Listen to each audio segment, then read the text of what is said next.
may be seated.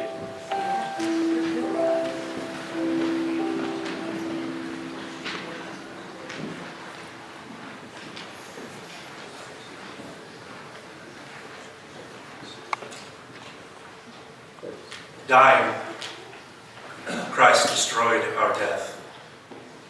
Rising, Christ restored our life. Christ will come again in glory. As in baptism, kin put on Christ, so in Christ may kin be clothed with glory. Here and now, dear friends, we are God's children. What we shall be has not yet been revealed, but we know that when he appears, we shall be like him. For we shall see him as he is. Those who have this hope purify themselves as Christ is pure. Jesus said, I am the resurrection and I am the life. Those who believe in me, even though they die, yet shall they live. And whoever lives and believes in me shall never die. I am the Alpha and Omega, the beginning and the end, the first and the last. I died, and behold, I am alive forevermore. And I hold the keys of death and hell. Because I live, you shall live also.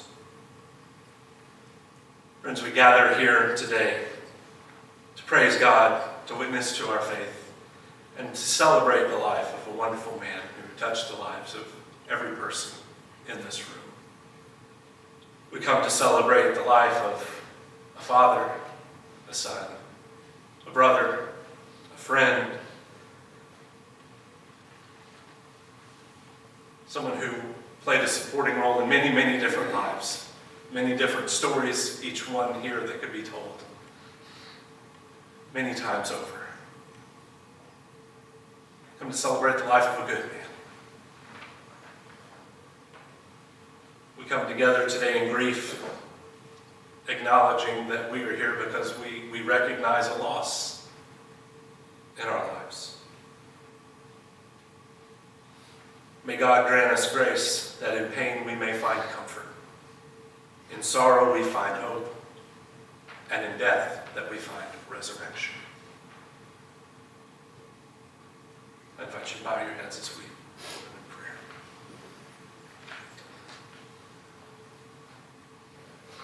O God, who gave us birth, you are ever more ready to hear us than we are ready to pray. You know our needs before we ask, and you know our ignorance in asking.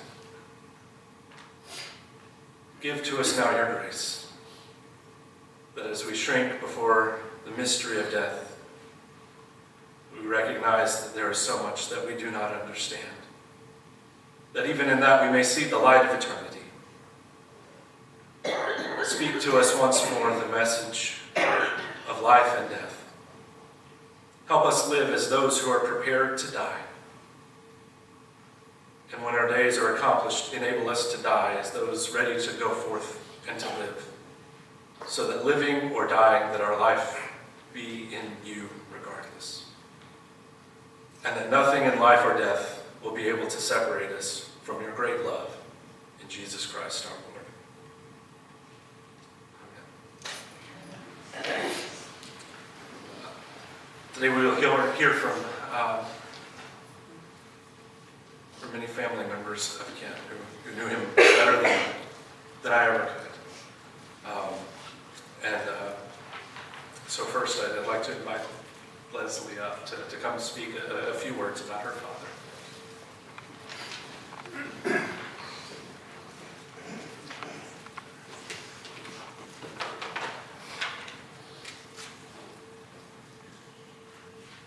First, I would like to thank all of you who have gathered here today to celebrate our dad.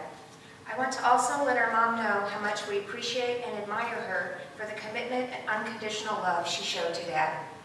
Without her care and love, we would not have had this wonderful year with Dad. We love you. The man we honor here today touched each of our lives in a different way. He was a loving husband of 50 years to our mom. He was a dad to 4 sons, Jeff, Steve, Eric, and Patrick. Calling him Dad was even more special to Jeff and Steve, as they loved him so very much, because he was a dad to them when he didn't have to be. He was a dad to 3 daughters, myself, my sister Stacy, and my sister Kelly. He was a father-in-law, he was a friend, he was a brother, he was an uncle, and his most cherished titles were Grandpa, Papa, and Great-Grandpa. I affectionately called Dad Old Man, a title Mom said only I could get away with. Dad taught my brothers, sisters, and I what it meant to be a good person, a good parent, and a good spouse. His patience and soft-spoken voice always amazed me. He never lost his temper, no matter how much my sisters got in trouble. I don't ever remember him yelling. Side note, I was the perfect daughter and never got into any trouble. If I ever want a reminder of Dad's voice, I know just who to call, and that's our brother Eric, who sounds exactly like him. That soft-spoken voice could also be quite intimidating. Ask Sergi, Russell, and Hayes. Those boys probably thought they were part of the Spanish Inquisition when it came to asking for his daughter's hand in marriage. They each have daughters of their own now, all teenagers, and I'm sure they learned a few things from Dad. Dad shared his love of sports with us from a very young age. He was a die-hard St. Louis Cardinals fan, listening to the games on the radio, growing up in Southern Illinois. When we moved to Houston, we would go see the Astros play in the Astrodome, which was an amazing place at the time because it was indoors and a cool and nice 72 degrees. He took me once to see a Houston Rockets game, and we had so much fun. He coached our softball teams and watched us play our tennis matches in the neighborhood. He always kept us active and walked the walk, playing tennis himself. I remember him bowling when we were young in Illinois with Mom, and even hunting when we lived in Illinois as well. One of his greatest pleasures later in life was watching some of his grandkids play sports. He loved watching Sita play volleyball, Arjun and Ram play baseball, Nora cheering, and Owens playing soccer. Sophie and Lucy would even send videos from Singapore of their activities so he didn't miss a thing. Our kids probably don't realize it now, but their papa being there will be a memory that they'll hold on to forever. I have a saying in our keeping room that reads, "Love the people God gave you because he will need them back one day." Well, Dad received his call home on Friday. Selfishly, I want him here with us, but I know Dad is where he wants to be and has waited 79 years to get there. His faith has taken him to a place where he is reminiscing with his brothers, listening to his dad's wise words, having a drink with an old friend, eating delicious food made by his mom, and spending time with his son. I know Dad is watching, and I want him to know he doesn't have to worry about us anymore. We got this from here, Dad, and we'll continue to strive every day to be the person that you taught us to be and that you would always be proud of. We miss you already, and we love you so very much. We will see you again, old man.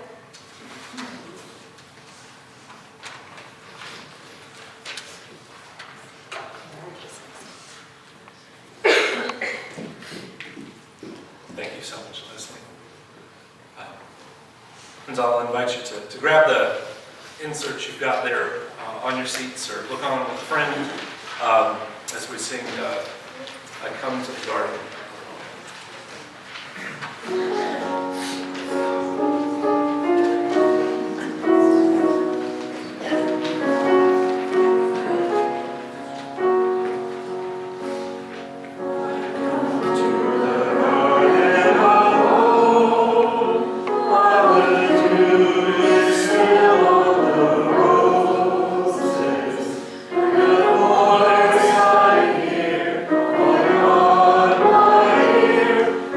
Son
has been the most influential person in your life?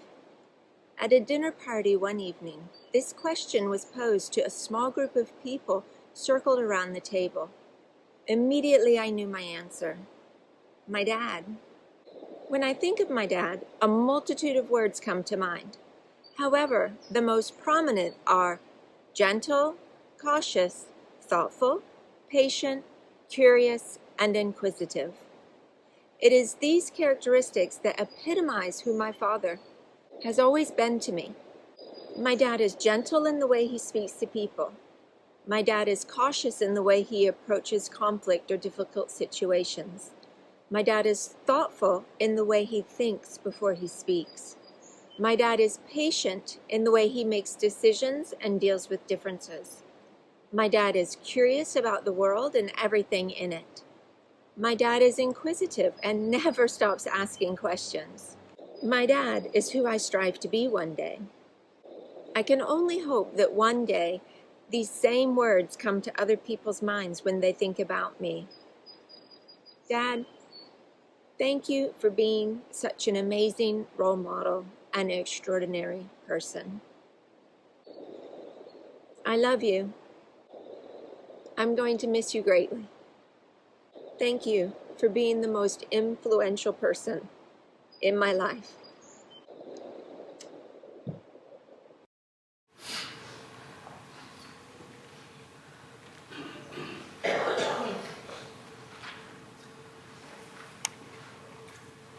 Santa, would you like to come up and read Psalm 23 for us?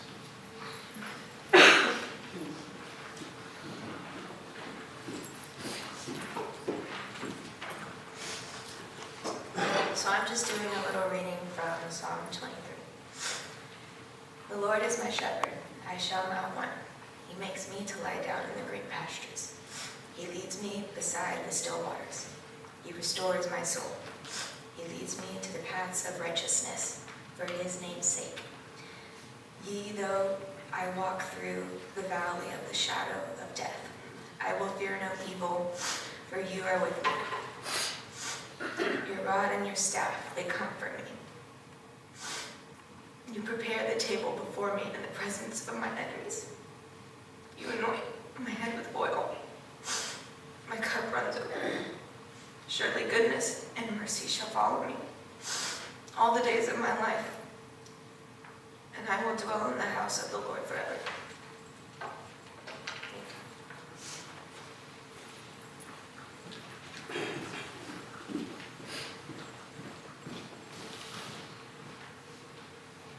Thank you so much, Caesar. Those words of comfort just never cease to provide a reminder of God's love for us in times of trouble. Last but not least, of course, Stacy may beg to differ. Leslie may beg to differ. Stacy, would you come up and provide a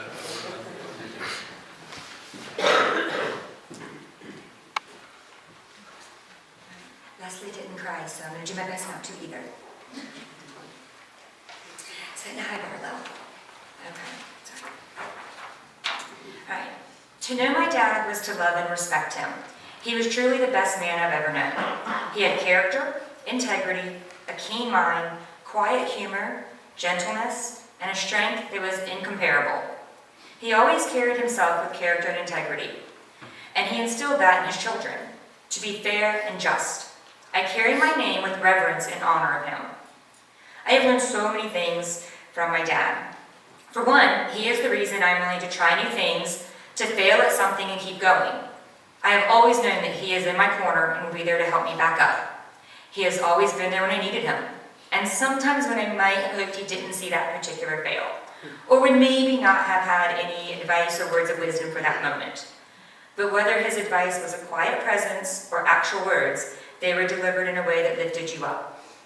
For those who do not know, my dad has a wall of degrees in his office. He loved learning. He had such a passion for it, and he was so proud of our accomplishments, no matter how big or small. Whenever I earned a degree or an accolade, it was turned over to Dad and Mom. Mom would get it framed if necessary, and it would go on the wall. There was never a question of, what am I going to do with this? It went to Dad. He was proud of and enjoyed sharing in his children's and grandchildren's successes. This is just one of the myriad ways he always pushed us to reach our goals and become who we could be. The vacations we took when we were little were to visit family. We would drive to Bluffs or Prophetstown from Normal or from Texas. On the way, we would stop at every single historical marker that was on the road, no matter how far off the road it was. We would walk to wherever the marker was and stare at typically an empty field. Dad would read the marker. Luckily, but a teenager did not appreciate this at the time, he would provide all the additional details of the history to make it come alive. Side note, we did get to see Graceland out of this because we all complained so much about going to all the historical markers. I could share millions of memories of how great my dad is, and everyone who knew my dad has at least one cherished memory. My dad cared for his family with such a fierce loyalty. There was no better dad. I am thankful, proud, and enormously lucky that I got him.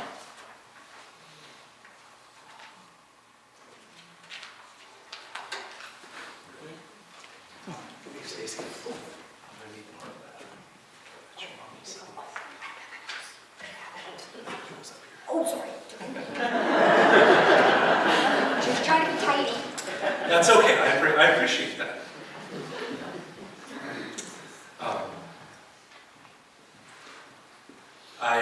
At the request of Chris, these are her words about the love of her life, Ken, and I hope that I can do them justice. My voice isn't nearly as pleasant to hear as hers is, but if you can just imagine them coming from her, I'll try to do it justice. Ken Hannel answered to many names along his life path. Kenny, Kennard, Uncle Kenny, Turk, Pee-wee, Ken, Kenny Bob, KB. From our first official date on December 3rd, 1971, it has been an honor and a privilege to love this man. It's easy to love someone who is gentle-spoken, kind-hearted, caring, intelligent, open-minded, understanding, and easy on the eyes. So many of us witnessed the amazing son, brother, uncle, husband, father, grandfather, great-grandfather, and friend that he was. KB was a man of faith, always holding himself and me accountable to our Lord.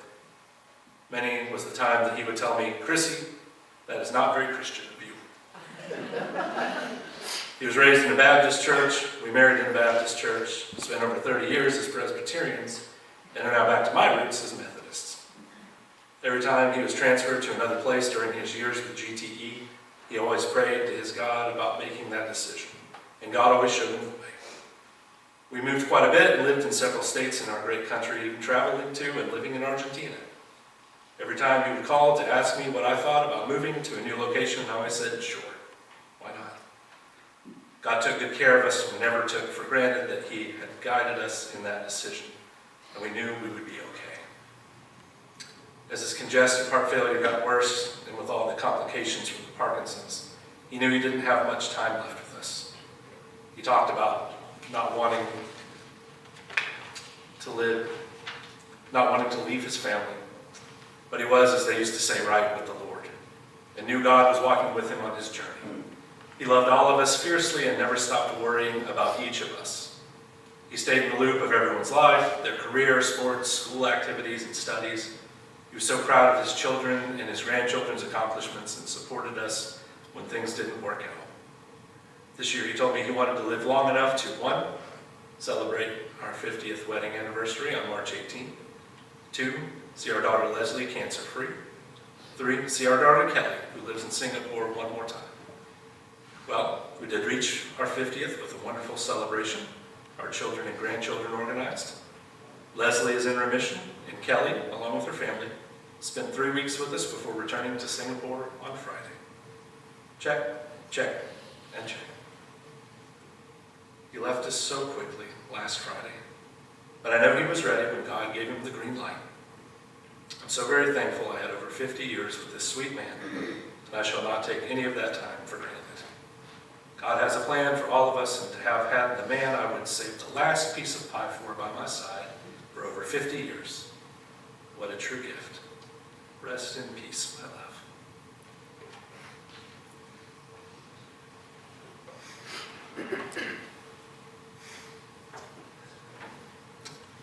The expense of sounding, I don't know if it'll sound redundant at this point or if it just reinforces the point. The message that I have today comes from 1 Kings, chapter 2, verses 1 through 4. When David's time to die drew near, he charged his son Solomon, saying, I'm about to go the way of all the earth. Be strong, be courageous, and keep the charge of the Lord your God, walking in his ways and keeping his statutes, his commandments, his ordinances, and his testimonies, as it is written in the law of Moses, so that you may prosper in all that you do and wherever you turn. Then the Lord will establish his word that he spoke concerning me. If your heirs take heed to their way, to walk before me in faithfulness with all their heart and with all their soul, there shall not fail you a successor on the throne of Israel.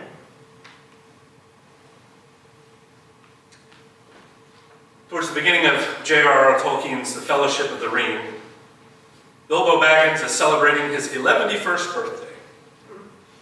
He makes this statement. He says, I don't know half of you as well as I should like, and I like I like less than half of you half as well as you deserve.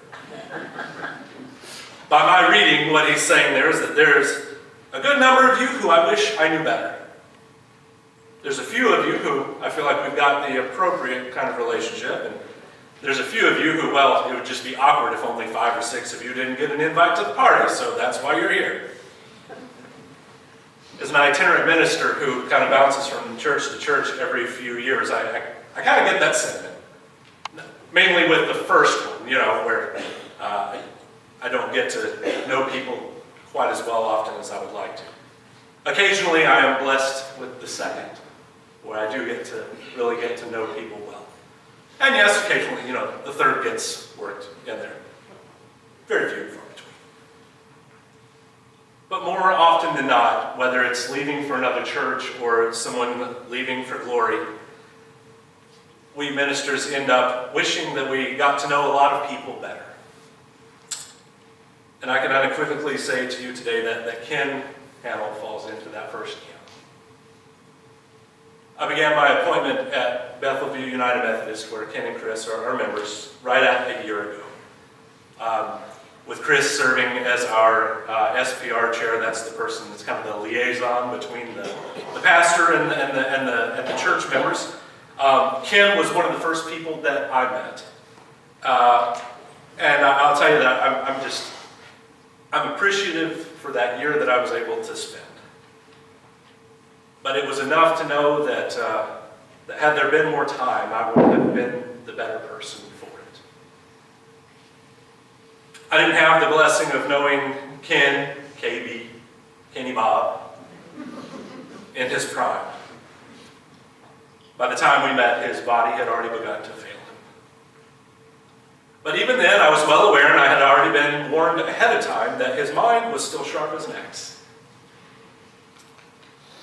And I saw in Ken a trait I see in myself. A sometimes gift, sometimes curse, depending on which end of the questions you're on, but the gift or curse of inquisitiveness. Never fearful to ask the hard questions, and ever courageous to go down the rabbit hole wherever those answers lead. Some pastors likely don't find that quite as endearing as I do. But as one who many times as a child, when I poked and prodded Sunday school teachers until the inevitable answer was, because God said so, I appreciated his desire to always want to know more. It's like deep calling to deep, as the psalm says. Ken had a love of God and a desire to know God that seemed to transcend any one church or denomination as they moved from place to place. But I sure am glad that he set up shop here for a time, and I got to know him even if it was for a brief year. Ken, to me, not only modeled the picture of a Christian person with a desire to know God and to love God better, but he also modeled what earthly love looked like as well. Having only met Chris and Ken just over a year ago, I didn't have the blessing to know them in their younger years. It's two lovers with a twinkle in their eyes meeting at GTE, as he, I'm sure, with butterflies in his stomach, worked up the courage to ask the cute girl from the front office out on their first date. Raising a family while gallivanting all over the Western Hemisphere. Illinois, Arkansas, Texas, California, Georgia, North Carolina, even a stint down in Argentina. Johnny Cash may have written the song I've Been Everywhere, but I'm pretty sure he wrote it looking at Ken and Chris's forwarding addresses. For many, that would have provided a ton of opportunities for bitterness and fighting. Every few years uprooting from one place and moving to another, leaving one set of friends and familiar places and going to another, but they took it in stride. I was in a couples Bible study with them, and they were kind of imparting some wisdom, and they said, you know, the secret to a happy marriage is just not fighting. I know, simple, right? You know, that's right, practical advice right up there with Jesus saying, be perfect as I am perfect. You know, really, really easy stuff to check off the list, right? And it didn't come without work and effort, but somehow for them, it just seemed to come as naturally as inhaling and exhaling. And ordinarily, if some other couple gave me that advice, you know, I might be tempted to second guess that. I might think that maybe, you know, as they look back over the years, that there might be a rose-colored tint that they were looking at as, you know, as the years went on to kind of gloss over the tough times. But the one year that I've had the privilege to walk beside them, I think, was the toughest year that they had been through together. And yet, even in the darkest of seasons for them, the light of their love shined through in that time. And friends, that just doesn't happen unless your love is built on the strongest of foundations. Praying for the good days. Praying through the bad days. But through good and bad, cherishing even the difficult days. Knowing that the days were numbered, though you didn't know how many there would be. That kind of love that triumphs in the face of such adversity is rare today. In a day when something breaks, you don't repair it, you just replace it. That should be honored. The loss we feel at a time like this is proportional to the love that we felt. The grief is a steep price to pay for giving our whole heart to someone. But it's also the only way that we can be made to truly feel alive. But that love that was given is not gone. It just changes forms. It will continue on in Chris. It will continue on through your children, through your grandchildren, your great-grandchildren. Ken's love of Christ and his love of Chris yielded fruit in quite a lovely family, of whom, as you heard earlier, and if he didn't tell each of you enough, he told everyone else regularly. He is so proud of you and who you all have become.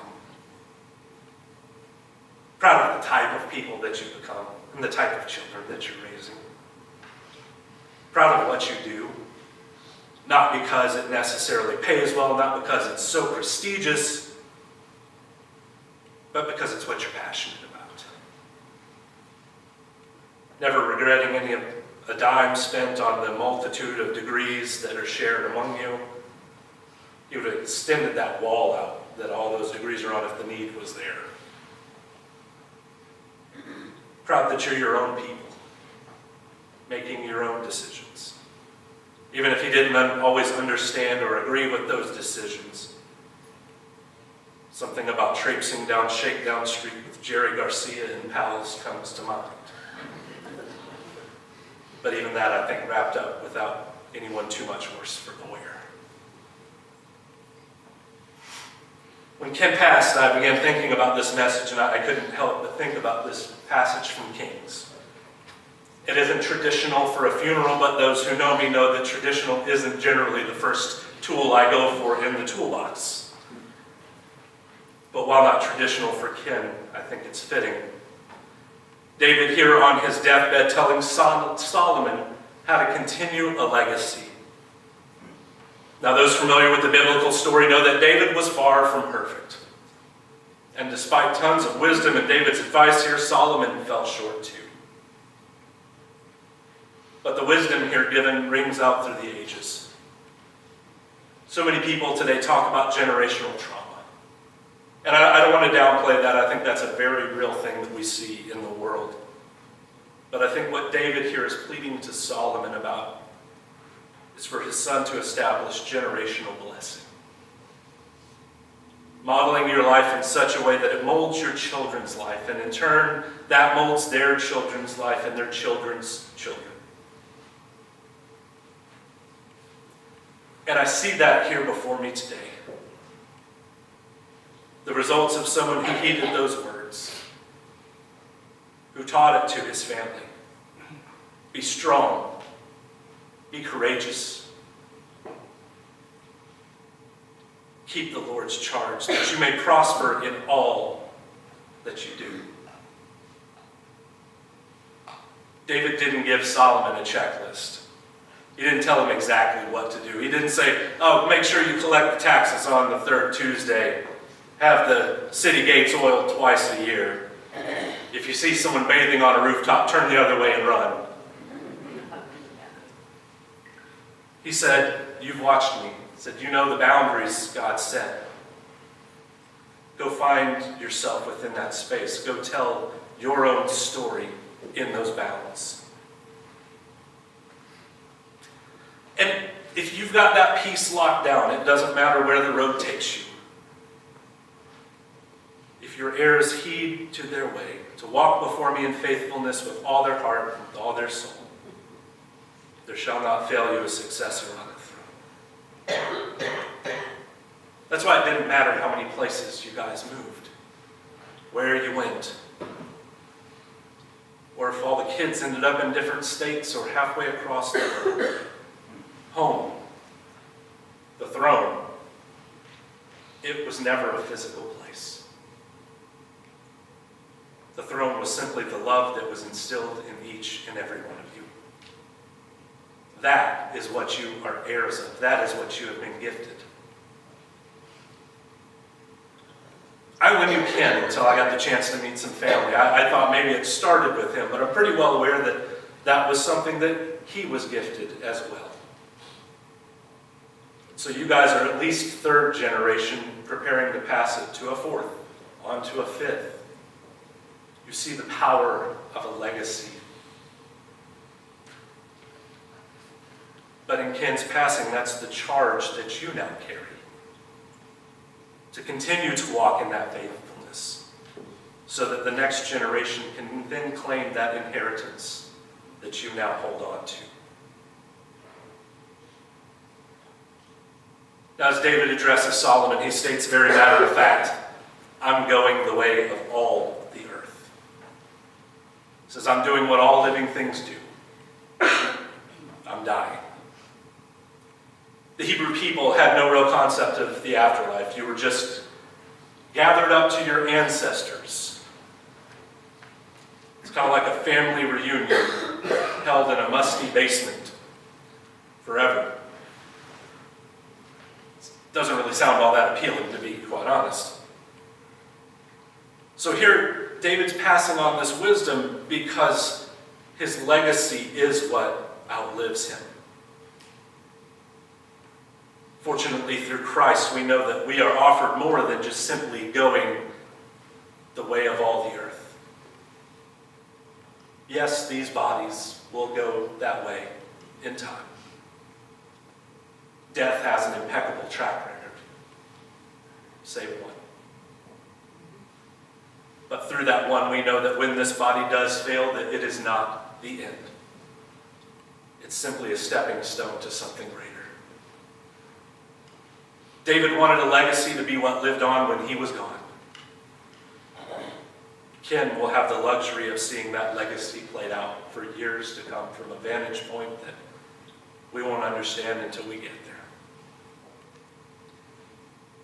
I pray that those of us that are left behind are up to the task of carrying that baton that we've now been handed, continuing to run that race that he ran so well, that race that he spent his life preparing you to run in his absence.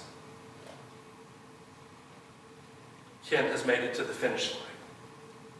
He is now there in that great cloud of witness spoken of in Hebrews, cheering each and every one of us on. You might have to stand on your toes a little bit so he's not that tall. Kind of blends into the crowd, but he's there. Playing the harp. Didn't know we had that, right? Be strong. Be courageous. Walk with God in faithfulness in all your heart and soul, and you shall not fail. Today is tough, but Ken doesn't leave us today. Ken continues to exist in two places. He exists abiding with God, and he exists abiding in the hearts and souls of those who walk out these doors to carry on with our lives. Those memories, the stories that we tell, the lessons that he taught, that's what we carry forth from here. So carry it well. Carry that legacy on. And continue to hand it on to the next generation and the generation after that. I invite you to bow your heads as we pray.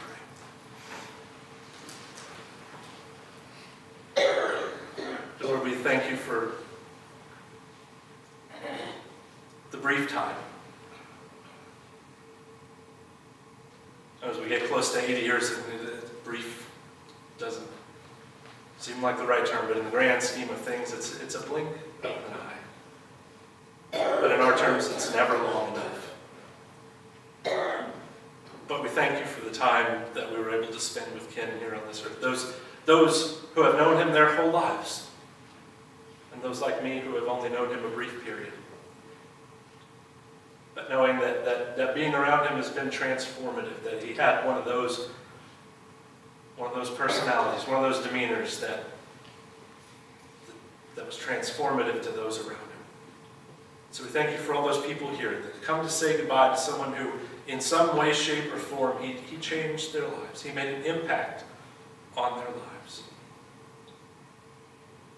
Lord, as we say goodbye to him, it's sad for us here, but we know that he has gone to be with you. That he now has a joy that we cannot comprehend on this side of living.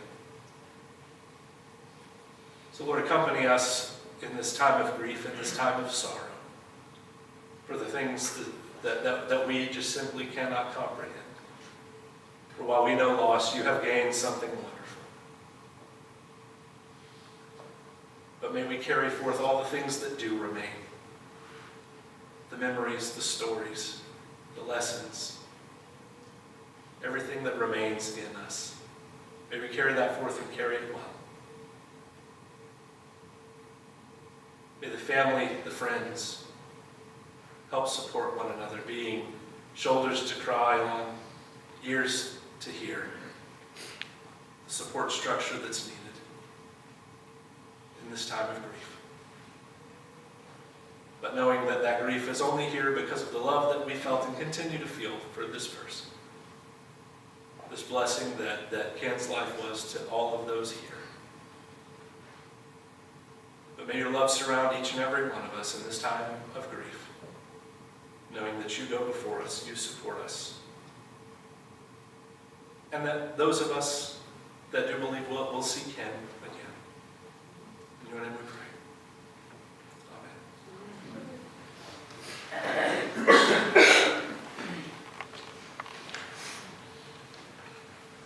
Amen.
I just want to thank you for being here today to say goodbye to Ken.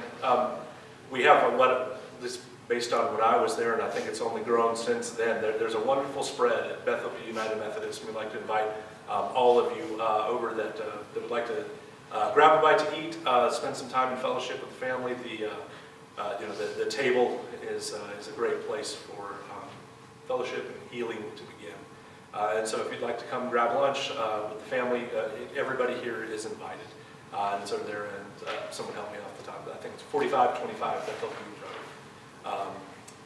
About a 10-minute drive away. So love to have you over there and see those over there